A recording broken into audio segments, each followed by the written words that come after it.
É um entretenimento mediano, um passatempo interessante. O que eu disse da abertura não quer dizer que o filme seja ruim. Tem gente que às vezes considera como mediano uma coisa muito ruim, mas não é o caso. Ele é só mediano, um filme nota 5, 6. Um filme do Clint Eastwood nota 5, 6. Eu fui com uma expectativa diferente para esse filme, mas vamos começar pela sinopse básica. Mike recebe uma proposta do seu ex-chefe, que eles moram no Texas, para descer para o México e pegar o filho do seu ex-chefe e trazer para o Texas. O filho dele está na cidade do México e o Mike tem que ir até lá se aventurar. Essa é a situação básica do filme. Não vou ficar entrando em muitos spoilers aqui para não estragar a experiência. Porque mesmo o filme sendo mediano, ele não é ruim. Às vezes ele acaba cometendo alguns exagerozinhos, algumas explicações desnecessárias. Ele é realmente um pouco expositivo no começo, mas nesse caso é bem feito. Como ele é baseado no livro e o livro tem o mesmo nome, ele até faz sentido algumas coisas serem mais expositivas, principalmente no começo do filme.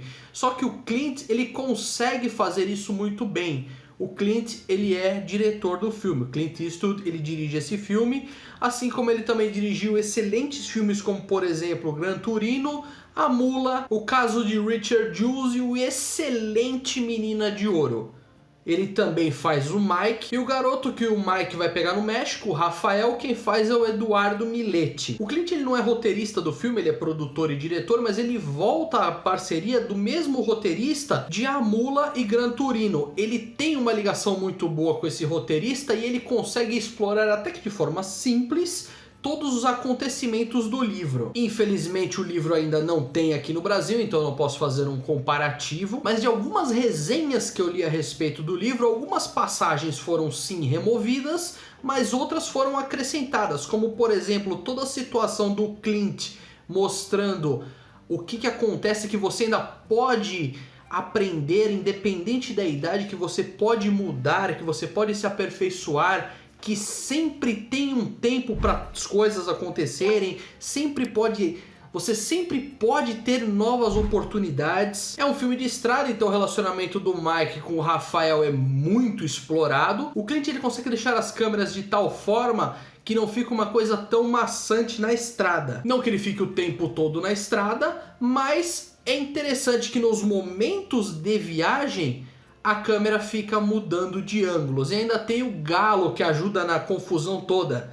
Uma coisa muito interessante é que, como é um filme com o Clint Eastwood, eu entrei nesse filme com uma expectativa completamente diferente. Outra coisa que os trailers entregam é essa expectativa que não tem nada a ver. Se você vai entrar nesse filme esperando um filme do Clint Eastwood, que ele é o super-herói, entre muitas aspas, que ele é o cara que resolve, ele resolve, mas aquele Clint Eastwood de 3 homens em conflito, você vai entrar e vai se decepcionar um pouco. Eu me frustrei um pouco no começo do filme, mas até eu entender a proposta. Depois que eu entendi a proposta do filme, ele mudou totalmente. Não deixa de ser um filme mediano, só que é um bom entretenimento. Durante 2 horas o filme flui muito bem, eu não fiquei com vontade de parar de ver, por exemplo. A atuação do Clint é muito boa, ele passa toda aquela carga emocional que é necessária para o personagem dele. Esse filme, ele tem algumas mensagenzinhas que eu fui pegando, por exemplo,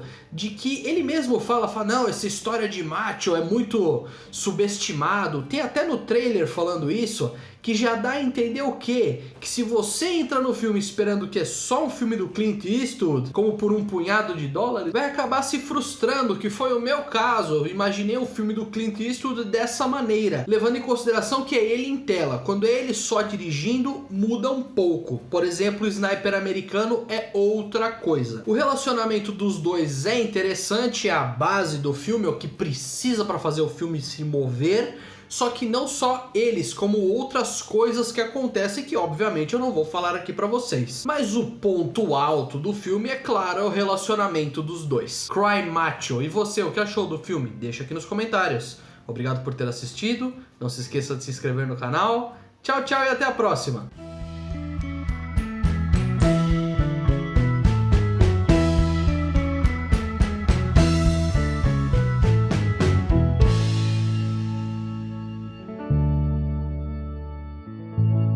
A única coisa que eu não consigo entender é por que deixaram o subtítulo de O Caminho para a Redenção aqui no Brasil e não só simplesmente Cry Macho.